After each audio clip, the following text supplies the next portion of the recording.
super, super excited for my next guest. My next guest is the host of the Jason Ellis Show. Now you already know his name. He's a New York Times best-selling author, a former professional skater. He's a race car driver. He's an MMA fighter. This guy literally is doing it all. But his life, to me, is really, really interesting. The way he grew up, the struggles, and the things that he's done to overcome a lot of the demons, really, in his life. And where he is today is amazing. And I know he's really only just beginning, because if you've read his books, by the way, I love the title of his book. The title of his book is "I'm Awesome: One Man's Triumph." Triumphant quest to become the sweetest dude ever. Please help me welcome Mr. Jason Ellis. Jason, thanks so much for being my guest. Wow. Now I've got to live up to that. That's terrifying. Well, you know, it's all true stuff, right? A little bit, yeah, sure. The quest of I'm awesome. The quest to be one man. I don't know if I really. Maybe that was the angle at one point, but now I would write a book. I'm awesome. I just want to be happy. Right. Your life has definitely changed since this book, and you know we can talk a little bit about that, obviously. So you know, there's so many things, so many different directions. I know you don't have a lot of time that I'd love to go in with you, but you know you have a great social media following. You're the host on SiriusXM. I first heard of you on the Howard Stern show, and just you telling kind of like your story and how you grew up. But so you grew up in Australia, pretty tough, right? I mean, it wasn't like, I never had to sell drugs on the street or anything. I had food. I was never starving. I think my mom might have told a couple of stories back in the day about us being kind of broke, but it was never real tough. But when it comes to like some childhood things like molestation and stuff like that, then yeah, I went through a bit of that, quite a bit. Yeah, I mean, I didn't read every single page in your book, but I mean, you tell stories, and we met through Jude, and I was on his show, and I read his books, and when I read most of your book, the honesty and just the candor and the things that you went through. I mean, you tell stories about when you were 9 years old, and here's the similarities, I think, between you and Jude, as well as your parents both seem like they cared, at least to a certain degree. But you tell a story, you're a kid, you're 9 years old, you're sitting on the couch, and some guy sits down and tries to offer you meth. I mean, so you might not have been poor, but it certainly wasn't, like you said, the best circumstances to grow up. Yeah, no, I just because especially my line of work, I hear a lot of people's tough stories of how they were raised. So it's funny when it's you don't see it to be as drastic a deal, because I have to live in this me for the rest of my life. So sometimes when people read stuff back to me that I've wrote in a book, it is pretty brutal. But when you get older, you either get past it or die from it. So to me, I just, it doesn't really bother me that much. But yeah, there was some rough people around. And we had some uneducated times. Yeah, I mean, it's, like I tell people too, I mean, I grew up pretty tough and surrounded by crime, drugs, violence and stuff. And same thing, like I look at other people and say, wow, my life was nothing. It was not that hard compared to like how other people, really grew up. But right. I mean, and when you've had a tough life, you end up bumping into people that you realize you're far from alone. Right. It's a hard world out there. So, all right. So I'm going to probably jump around a bunch of different things. And so, as far as I'm concerned, you didn't grow up in the life that with the white picket fence and the typical mom and dad. And there was a lot of chaos in your life, a lot of things going on. And you talk again candidly in your book. There was a lot of violence. Your father was a very violent guy. Drugs everywhere. You used to get beat up all the time. It really does sound like it fucking sucked, man, when you were growing up, right? Let's be honest. So, but there was a pivotal moment in your life, and I read a lot of books, and there's a great book, and I have him coming on my podcast. His name's Dan Coyle, and he talks about this thing called like the ignition moment. So, I think from what I can tell from your life, I don't know everything, but the pivotal moment I think that really kind of changed your life was when you picked up that skateboard, right? I mean, yeah, that was my parents. That was my best friend. That was the person that I could turn to and would always have my back. That was freedom. That was freedom on wheels. As soon as the bug bit me, that was it. I did not see or hear anything but skateboarding all day. That's all I thought about. It consumed my life, which really, it was kind of a weird thing because it was such an enjoyable thing, and it consumed my life so much that I just forgot that anything bad ever happened to me, and I sort of felt like an overprivileged white guy that got paid to ride a skateboard. You talked to early on in your life and about you had this like inner drive as a young child to essentially, kind of like be the best. Where do you think that came from? Do you think you were born with that? Or do you think the way you grew up, you're like, I want to get out of here, so therefore I got to find, because, you talk about, school, right? You said your grades sucked and you weren't, that wasn't, and a lot of other things weren't working out for you, but you found skateboarding. Why do you think that that skateboarding really resonated with you? Well, I think the competitive thing was always there. I always had that. I think that's like in my blood. Came from my father and probably his dad. But, everybody's competitive. It's just human nature. I think the difference, the fire that made it, because skateboarding's hard. To be really good at something, it's hard. And especially if it's a sport where, you break your limbs a lot. When you're a little kid and you break your limbs, it takes a certain kind of person to want to, rip that cast off and go back out there and try the same thing that broke your arm in half. And I feel like the dark part of my life, the tough parts of my life, made that kind of stuff not seem so difficult or painful. On my scale, it really wasn't that big of a deal. So it was easy for me to return.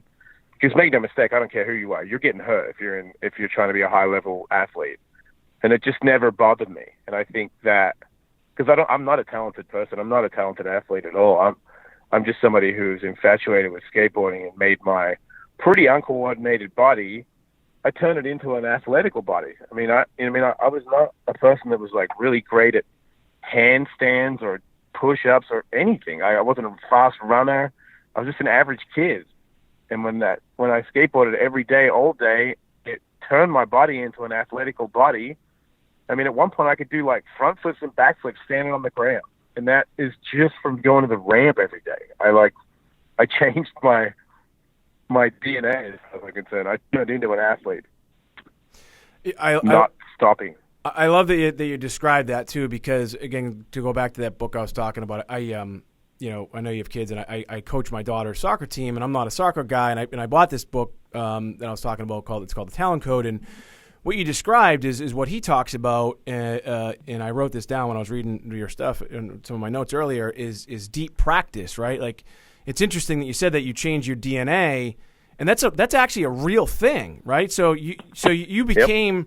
Look, you can be modest, which is good, but at the end of the day, you were a professional skateboarder for a very long time, and if you said you didn't have that natural God-given athletic ability, you created it through just consistent hard work, right?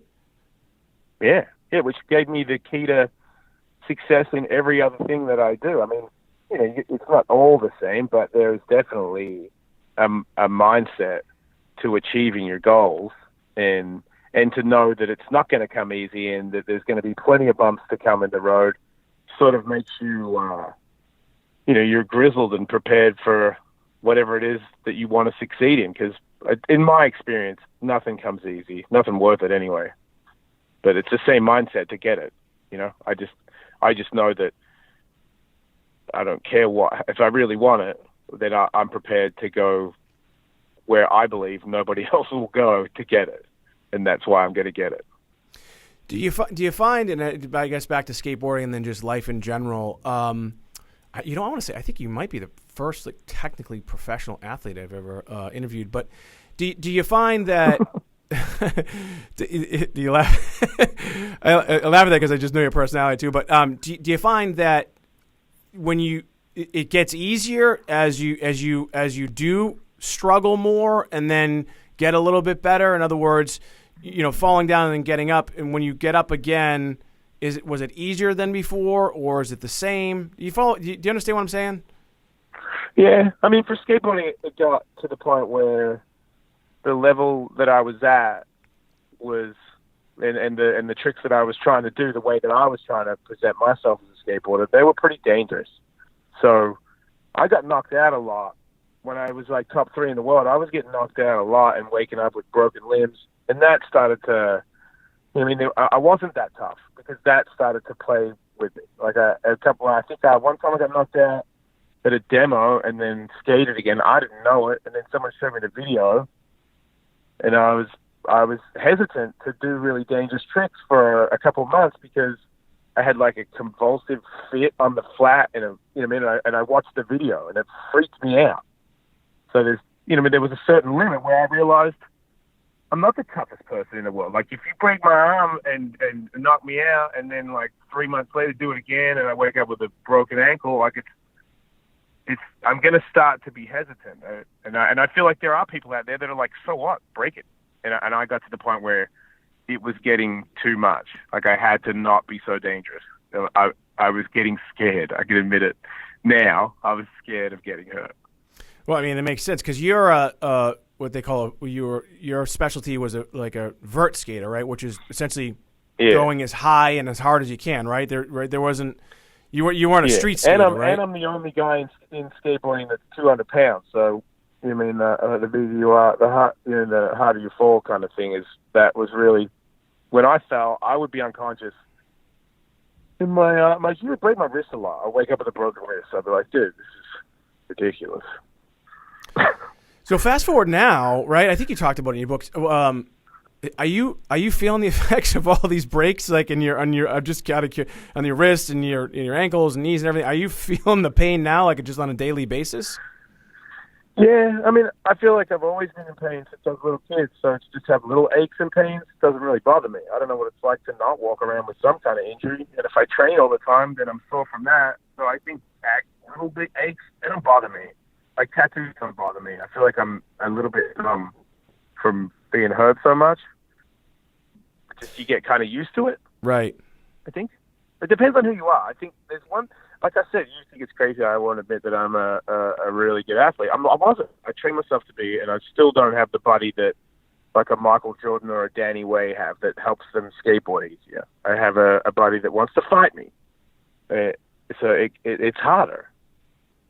Jason, in a second, I want to ask you a little bit. We're not going to spend the whole thing on skateboarding, but in a second, I want to talk to you a little bit about, kind of truly the work ethic and the things you're doing on a day-to-day basis.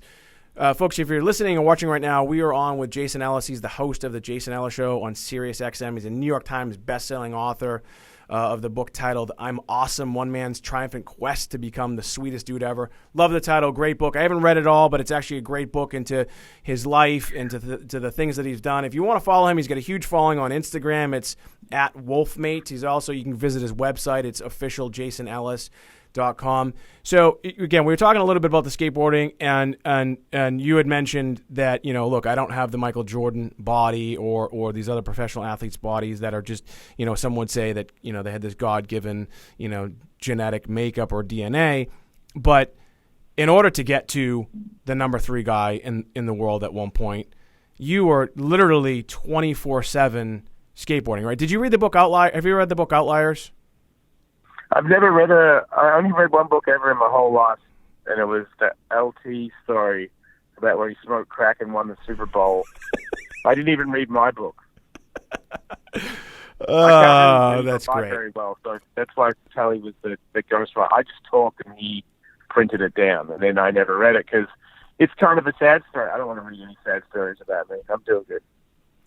Okay, all right. So, all right. Well, you probably heard this in the book Outliers. Stern talks about this too. They talk about the 10,000 hour principle. Okay. Yeah, right. Everybody knows that. Right. Which is you need the 10,000. I mean, and that's how I knew I was going to do it in the radio. I did the same thing. I told my boss. I was like, 10 years. In 10 years from now, that's when I'll reap the benefits. Because I knew after about 4 or 5 years that I was one of the better guys that had ever done radio. I just knew it. Like if there was a race, if it was able to be a race or a contest, and it was 1-on-1, I'm one of the better guys. It's just pretty much like, do you like red, black, or blue? Like that's pretty much the difference. So Why can't I get $100 million like Howard Stern?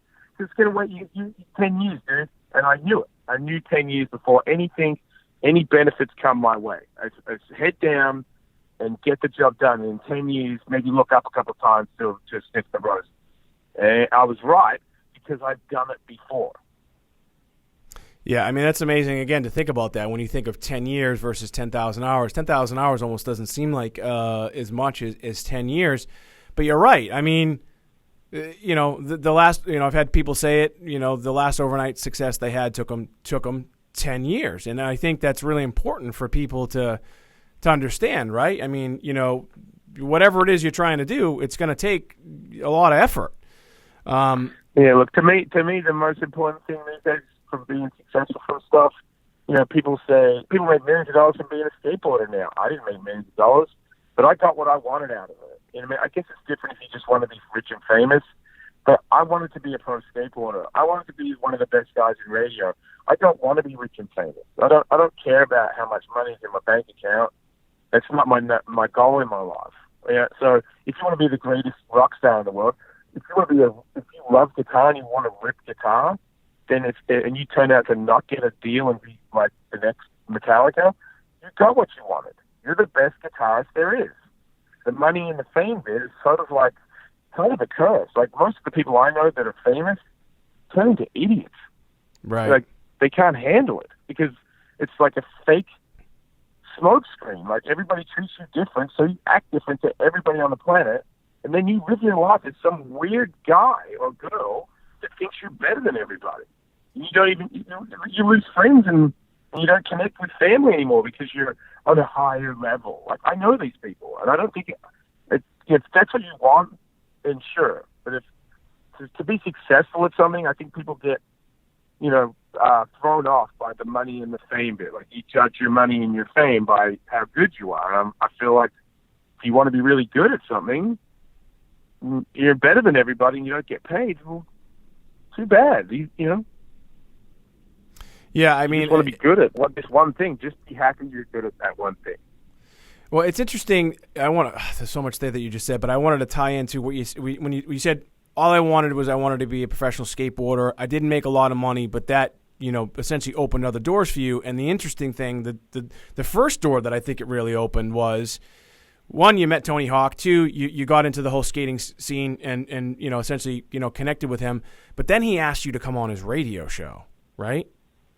Yeah, I mean that was his idea. He told Sirius that I would be the next big thing in radio, without telling me, and just said, "Hey, do you want to be the funny guy on my show?" And I was like, "Yeah, sure." And then and that's just amazing to me because again, if you think about really the doors, and like you said, you weren't making a lot of money, but then you describe in your book how when you were first sitting there, you realized almost instantly that you were better than everybody else in the room, and you loved it, right? Yeah, I mean radio is the most natural thing I've ever been involved in or come across. Like skateboarding, as I said, not natural at all. I had two twin brother friends one was fat and the other one was straight up obese, and they were better than me for the first 2 years we skateboarded. So I did not have a naturally talented bone in my body. It's the brain, the body follows the brain. And I don't, as I already told you, didn't read it in a book. I did it, so I know it's true. All right, so I want to talk a little bit again about, I opened the show talking about, your honesty, and some of your candor. Here we go. But so I'll just premise it with my family again riddled with addiction. And my mother's HIV positive. My stepfather died of AIDS. My father was addicted to coke. I lost a brother in overdose. So just drugs, just everywhere. And so you again have been very candid and open, not only in your books but just on your show and other shows about addiction. Tell us a little bit about the struggle, man, and how and where you're at now, and it's a very healthy place. At least I think so. I mean, it's healthier than it's ever been. It's a weird thing. It's like I'm better than I've ever been in my whole life. but it's probably not that close to a normal person who doesn't have a bunch of issues.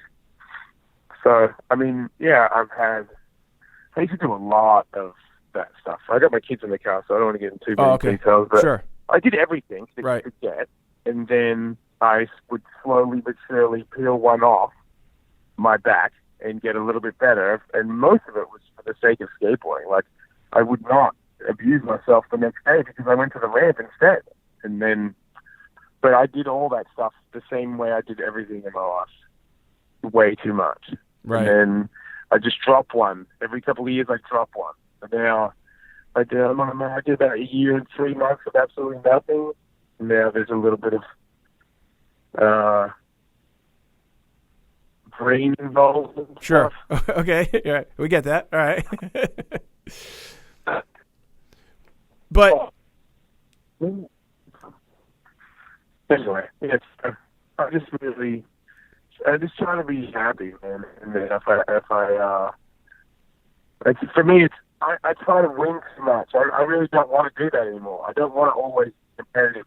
I want to be satisfied. You know, I feel like a lot of people, they never are satisfied, and that's like this gift that it's the gift in the tennis, people tell me. I mean, like, you'll never be satisfied, but you'll always be an overachiever and have great things because of it. I'm like, I want to switch it off. I don't want to be that guy that is just, I always have to win. I always have to have something you don't have. I always have to beat you. I just want to switch it off and be happy. You know, like, that's what I really work on now. Obviously, I don't want to lose my job, and I don't want to find out that my ratings are lower than anybody's. But as long as you don't fire me, and I bring the product that I know I can deliver every day, I'm happy, man. You know, and that's the big one that I see from a lot of people that are more successful than me that don't seem to be that happy. And I'm like, dude, you could just quit your job and go to the Bahamas if you wanted to. How could you have a bad day? Right. Because money doesn't. I have money now. I can have a bad day, no problem. Yeah, I mean, it's interesting, man. Like, you know, I struggle with that, I think, a lot myself too, where, you know, I've had people say to me, you know, when is it ever going to be enough, right? And I've said too, well, yeah, I mean, it is about happiness and truly, right, at the end of the day. And in fact, just before we got on this podcast, I just had fucking chaos just hit me, and I'm like, man, like, you know, I was thinking about the struggle, right? But at the same time, I'm like, I could just probably shed a shit ton of the stuff that I'm doing, you know, make a lot less money, but probably be a lot happier.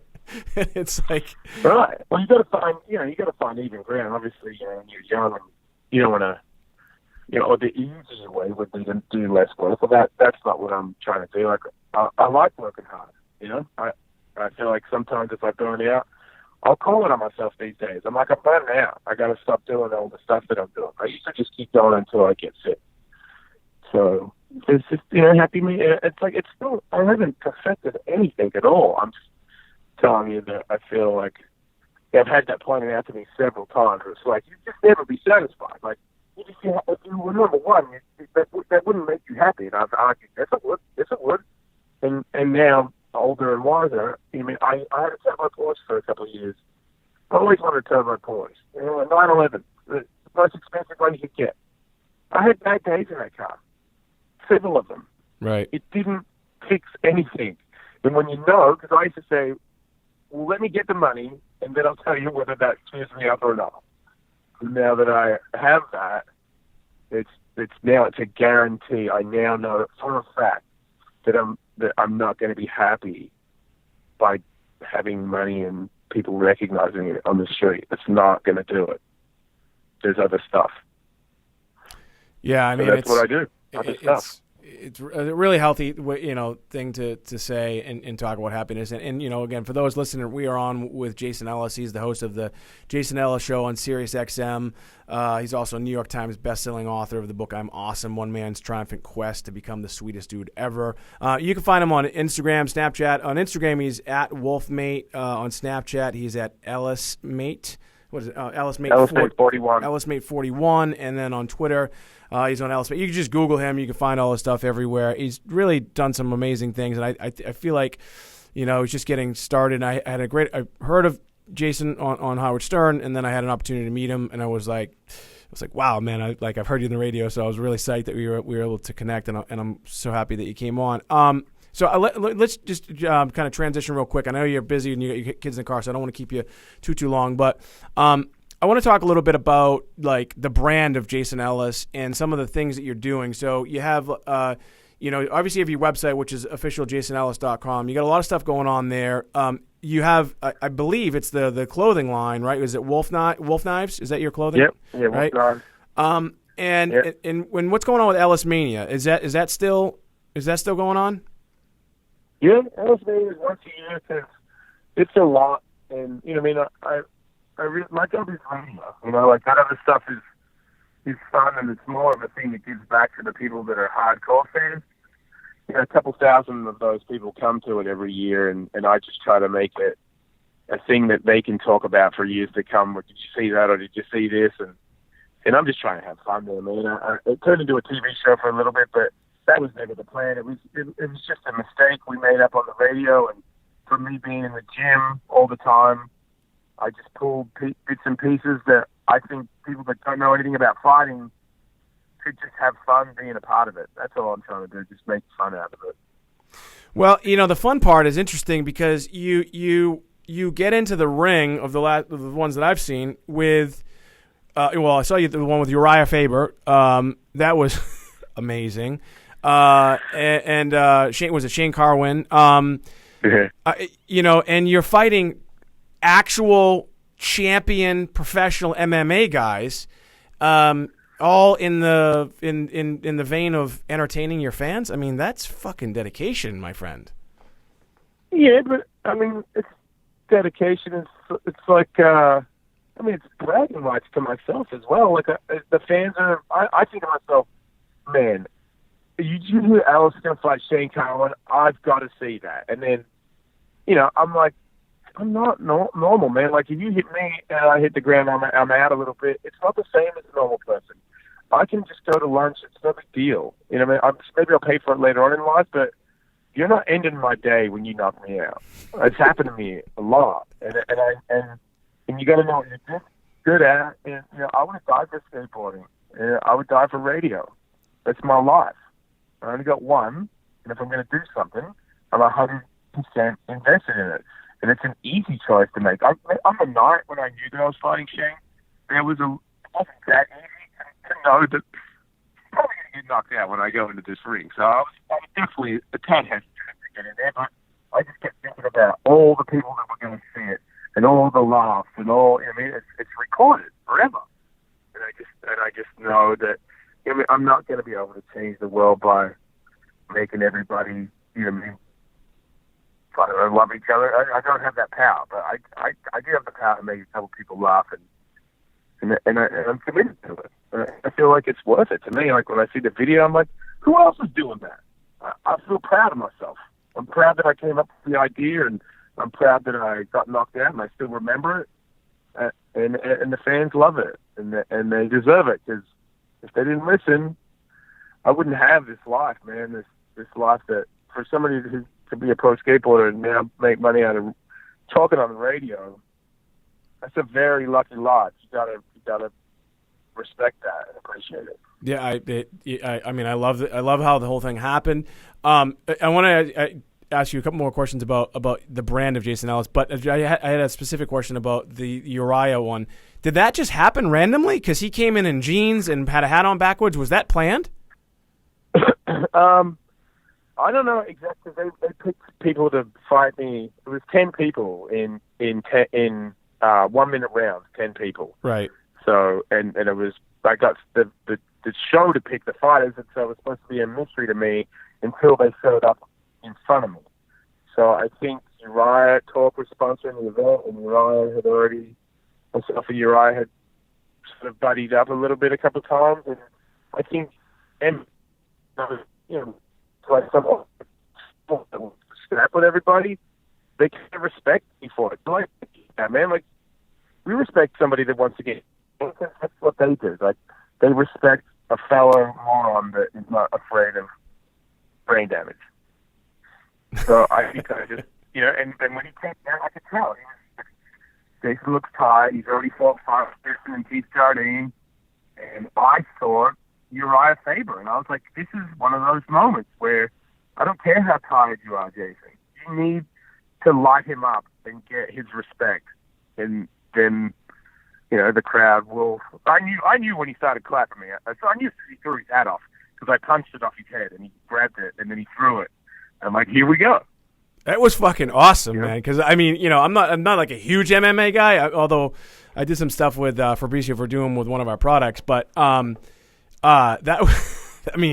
you could tell, man, that was fucking real, dude. I thought it was amazing when you guys were you just toe to toe, and I was watching some of your videos and I saw the Shane Carwin one, and I think it's awesome.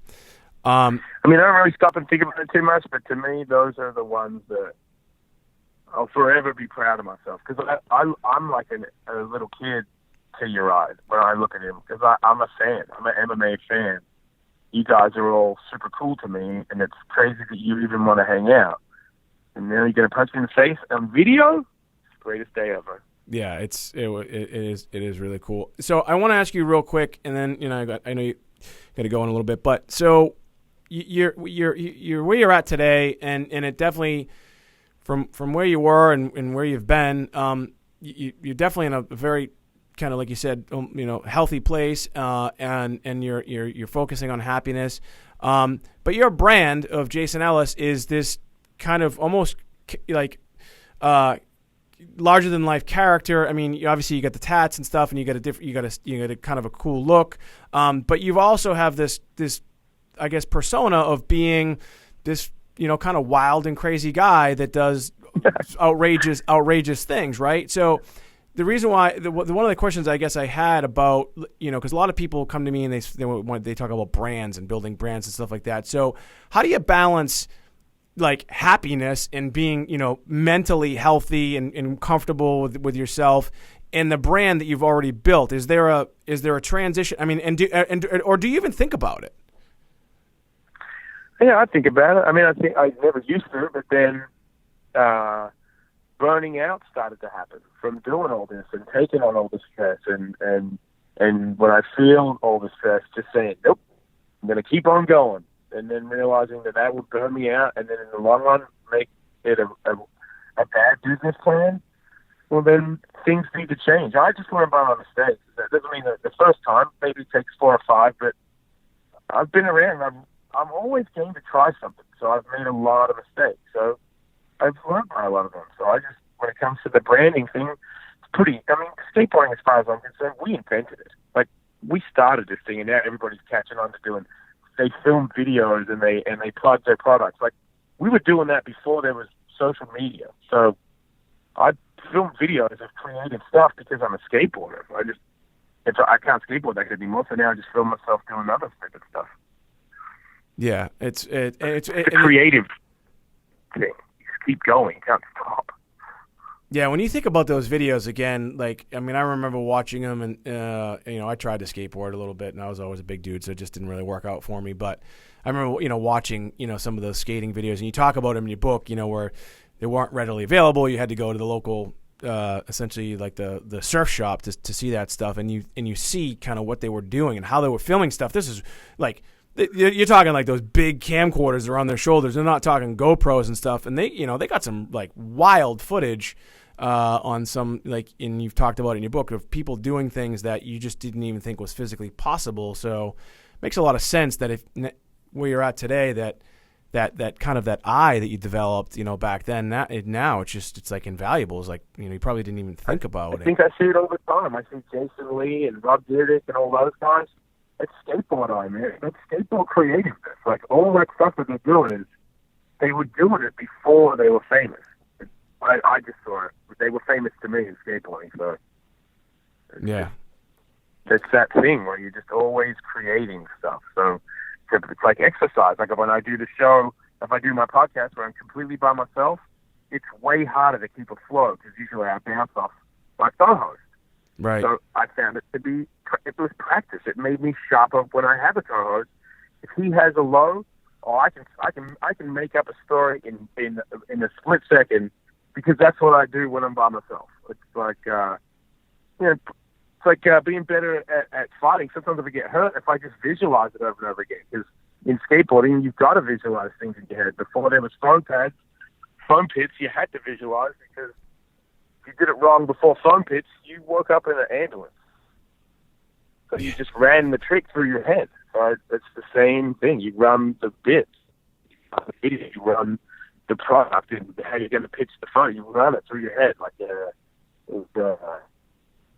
it doesn't stop. You know what I mean? Like I think like people have it. Like if I think of an ad, it goes through my head all day. It doesn't stop.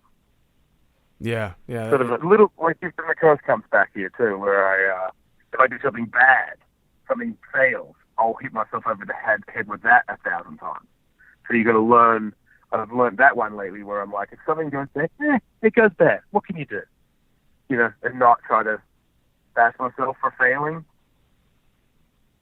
Yeah, I mean, I was going to ask you, you know, because one of the questions we talk about is obstacles, and you know, and we kind of almost covered that in the beginning, where, you know, you said earlier that like you realize that nothing is really good that comes to you is ever going to be easy. So let me ask you this, like, I guess, you know, again, for the people that are watching, that listen, a lot of young entrepreneurs, business people that are looking to kind of build their own brand. So for someone like you that is, you know, you're continuing to build your brand, and it's just awesome from where you started to where you're at today, and you know, when you've been on the Howard Stern show, and you've even said it, I think, to Howard Stern, that you wanted to be, you know, his replacement, essentially. You even talked about that in your book, and I think what you're doing is awesome. Can you give, you know, the viewers and listeners maybe some advice of something that you think that, hey, if you want to build a brand, whether it be a person or whether it be a product, in this current world that we're living in, is there anything that you think that people should definitely be doing right now to really kind of expand their branding? I mean, it seems like a lot of people just try to copy what's hot, and I feel like that might be fun, make your job more fun because you're all holding hands together, but I feel like the smart thing is to try to know what's going to happen next. And I feel like a lot of people, you get some money, you want to invest, or you build your little business by yourself. My thing would be to listen to people. You know, it's a fine line. You got to be so confident to believe you can do all this stuff, to invest your own money and start a business. But at the same time, you can't just think that you have the answers to everything, and maybe taking somebody else's opinion from time to time won't ruin you. Because for me, you know, to be good at something, you got to know you're good. You got to know you're the jam at this, and that can be you can become very egotistical, and then no longer take other people's opinions into account. And sometimes, I mean, that outside opinion is what keeps you moving and makes you, you know, have a new product that keeps people buying it. Yeah, it makes a lot of sense. You know, it's when I hear others kind of talk about giving that advice. Someone's, you know, a lot of mentors. You know, if it wasn't for mentors for me, I'm always trying to learn from others. And for me, just having this podcast to be able to talk to diverse people, you know, like you, and authors and business people, for me, it's like, wow, a lot of times I'm taking notes and learning from others. But you're right, and you know, for most people that are either a business owner or they're running their own thing or building a brand, you know, like you, there's always going to be a certain level of narcissism, right? You have to have it, but at the same, have to, right? But at the same, because people have to deal with you. But yeah, it's like, how can you be very egotistical yet keep it to yourself? It's so hard. But at the same time, you're the best. How can you not tell the world that? Right. Exactly. And I love how you do it. But at the same time, right, you got to be able to figure out how to take advice and listen to others that have maybe done it better than you or done it longer than you, right? Yeah. Well, hey, man, sometimes they haven't done any of it. They just have this one idea, and if you didn't give them any credibility to listen to it, I mean, you missed out. I'm just always open to anybody. And my friends will say stuff like, "What's brought over the show?" You got to believe in yourself. Sometimes I'm like, "Look, this guy who's saying that is incorrect. But sometimes people will say some stuff, and I'll legitimately take it into consideration, and maybe I'll just straight up add it to the show. Thanks to them. Right. That's happened several times. I love it. So you know what? That's great advice too. I think it's one of the first times I've heard anyone say that. Listen to everybody. I mean, I agree with that 100%. If anybody's talking to you about your business and might give you some advice, like you said, they could be totally off base, but there might be something in there that you might not have thought of, and I think that's great advice. I want to thank you for coming on, man. I know you're busy. I think hopefully your kids are enjoying listening to you talk in the car. Folks, we've been love hearing me talk about myself. I'm sure. My daughter constantly rolls her eyes at me. She's like, "Dad, just really?" But because I'm the same thing. I'm driving. I'm on the phone and I've done the same exact thing. But I want to thank you for your time, folks. Again, we've been on with Jason Ellis. Thanks for having me, mate. He's the author of the book I'm Awesome, a New York Times bestselling book, by the way. One man's triumphant quest to become the sweetest dude ever. He's also the host of the Jason Ellis Show on SiriusXM satellite. He's got a great social media following. If you check out his life, I love his story and where he is today. And it's a really there's a lot of chaos throughout his life, but he's overcome a lot of it.